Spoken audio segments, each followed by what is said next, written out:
안녕하세요. 팀퍼브 김광호입니다. 요새 운동 유튜브 채널들 댓글들을 보면 저거는 보디빌딩 훈련이 아니다. 개생 노가다를 하고 있다. 파워리프팅식 운동이다. 저게 무슨 보디빌딩이냐 크로스핏이지. 이런 댓글들이 자주 보이더라고요. 대다수 분들이 그냥 드립 치시는 거겠지만 이게 진짜로 그렇게 생각해서 잘 모르고 댓글 다는 분들도 많은 것 같으니 크로스핏, 파워리프팅, 보디빌딩 각 운동별 추구하는 방향 그리고 이 운동들끼리는 훈련할 때 과연 어떠한 차이가 있는지 굉장히 쉽게 설명을 드려보고자 합니다. 자, 먼저 크로스핏입니다. 크로스핏은 목적이 많아요. 근력, 스피드, 협응성, 민첩성, 유연성 등등 다방면의 체력을 고르게 발달시키고자 하는 운동이 크로스핏입니다. 크로스핏 대회의 룰은 크게 두 가지인데 첫 번째, 시간을 정해주고 그 시간 안에 누가 더 많이 하는가. 두 번째, 해야 되는 양을 정해주고 그 양을 누가 더 빠른 시간 안에 해치우는가. 룰을 보시면 아시겠지만 크로스핏은 한 동작을 수행을 할 때 최대한 힘을 덜 들이면서 해야 됩니다. 왜? 그래야 많이 효율적으로 할 수 있으니까. 크로스핏은 와드를 시작하기 전에 규칙을 정해주는 경우가 많습니다. 예를 들자면 20분 안에 이거를 하세요. 근데 스쿼트는 엉덩이가 무릎보다 밑으로 내려가야지 한계로 인정해줍니다. 풀업은 팔이 완전히 다 펴졌다가 바보다 턱이 위로 올라가야 한계입니다. 그러면 그 규칙을 지키면서 최대한 종목을 빠르게 수행을 해야 되기 때문에 근비대 관점에서 본다면 효율적이지가 못하겠죠. 왜? 보디빌딩 관점으로 본다면 중량을 팍팍 다 날려가면서 빨리빨리 해야 되니까. 오케이? 자, 다음 파워리프팅. 파워리프팅은 정해진 규칙 내에서 누가 더 무겁게 드는가 이거를 겨루는 스포츠입니다.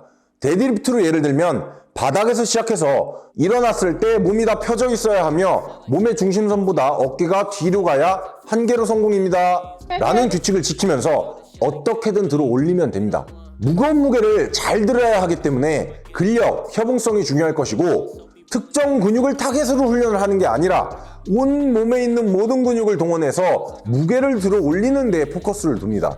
마지막으로 보디빌딩. 보디빌딩식 운동을 잘한다는 건 단축성 수축과 신장성 수축에서 발달시키고자 하는 근육군을 설정해둔 부하에 지속적으로 노출시키는 능력이 뛰어나다 라고 정의를 할 수 있겠는데 이걸 덤벨 프레스로 예를 들어서 쉽게 설명드려보자면 내리는 동작과 올리는 동작을 수행을 할 때 지속적으로 무게가 내가 원하는 타겟 부위에 잘 걸리게끔 하는가 이게 포인트라는 거죠. 그러면 아까 크로스핏이랑 파워리프팅이랑은 완전히 다르죠. 빨리 해야 되는 게 아니고 혹은 무거운 거를 온몸을 써서 잘 들어야 되는 게 아니라 근비대를 위한 훈련이기 때문에 똑같은 데드리프트를 한다고 하더라도 템포나 스킬이 조금 다를 수 있습니다.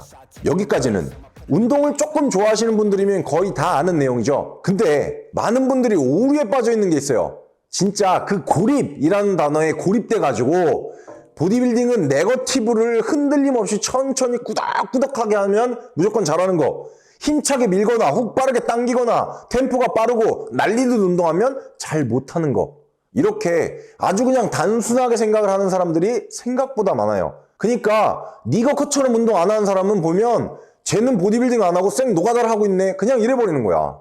쌤한테도 크로스핏 하는 사람이다 파워리프팅 하는 사람이다 하는데요. 제가 제 입으로 얘기하기는 좀 그렇지만 저 스쿼트 잘하는 편이에요. 어쨌든 자, 그러니까 이렇게 보디빌딩을 잘 한다는 거는 중량을 흘리지 않는 게 핵심인 거고 일부 종목들은 목적에 맞게끔 특정 스킬 그리고 각 근육군이 가진 특성만 잘 고려해서 훈련을 한다면 조금 템포가 빠르거나 혹은 역동적인 퍼포먼스가 나와도 그걸 보고 못한다고 판단할 수가 없다는 소리죠. 아니 그냥 천천히 하는 게 잘하는 거면 다 할 수 있어요. 저도 그렇게 약간 천천히 하는 거면은 그냥 다 하라 그래. 근데 안 하는 이유는 해당 종목별 내가 타겟하고자 하는 근육별 적정한 스킬이 있는 거고 적정한 템포라는 게 있습니다. 운동 스킬만 받쳐준다면 중량이 날아가지 않는 범위 내에서는 어느 정도 빠른 속도로 해도 근비대에 이룰 수 있는 근육 부위 혹은 종목이 충분히 있고요.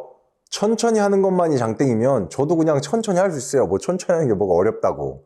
보디빌딩을 잘한다는 건 운동 스킬이 받쳐주는 한에서 중량이 날아가지 않도록 통제를 하면 그것이 잘하는 것이고 2차적으로 조금 더 딥한 걸 설명드리자면 단순히 자극에만 사로잡혀서 혹은 보디빌딩은 천천히 해야지 장땡이다 라는 것에 사로잡혀서 지나치게 천천히 훈련을 하고 너무 네거티브에 많은 노력을 쏟아붓게 되면 그로 인해서 추가적으로 쌓이는 신경계의 피로도 때문에 이상적인 회복이 이루어지지 못해 다음 훈련에서의 퍼포먼스에 지장을 줄 수 있기 때문에 특정 종목과 특정 부위에 있어서는 어느 정도 빠르게 하는 것도 이점을 충분히 가져가 줄 수 있는 것이고, 추가적으로 어떤 특정 종목, 특정 근육에 한해서는 어느 정도 속도감 있는 템포로 훈련을 해야 이상적인 볼륨 양을 쌓을 거 아닙니까? 이렇게 비교를 해볼게요. 벤치프레스를 하는데 내가 이렇게 했을 때 10개를 하는 무게가 60으로밖에 못해. 근데 쓱쭉 이런 템포로 한다면 내가 80으로 할 수 있어. 그걸 10개를 똑같이 해. 그러면 벌써 뭐 몇 킬로의 볼륨이 차이가 나는 거예요. 200킬로의 볼륨이 차이가 나는 거잖아요. 어쨌든 근비대의 왕은 볼륨이에요.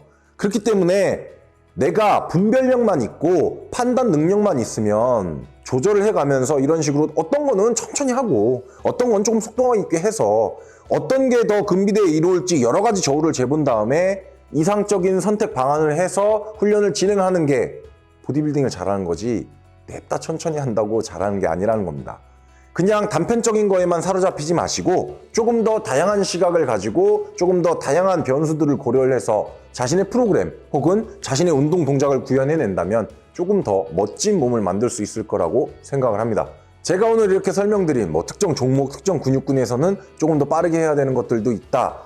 그러면은 그런 종목과 그런 근육군은 어디냐, 이런 거에 대해서는 제가 조금 더 배경지식을 차곡차곡 더 이쁘게 잘 정리를 해서 추후 영상에서 한번 담아내 보겠습니다. 궁금하시면 댓글 남겨주시고요. 항상 똑똑하고 건강하게 운동합시다. 김광호였습니다.